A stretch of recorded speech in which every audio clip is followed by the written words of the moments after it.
शोभिताय भूर्विमङ्गलौ विमलरूपाय विविध वेदान्तवेद्याय सुजनचित्तकामिताय सुभगमङ्गलौ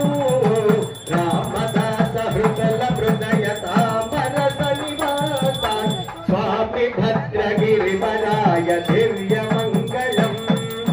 स्वामि भद्रगिरिवमङ्गलम्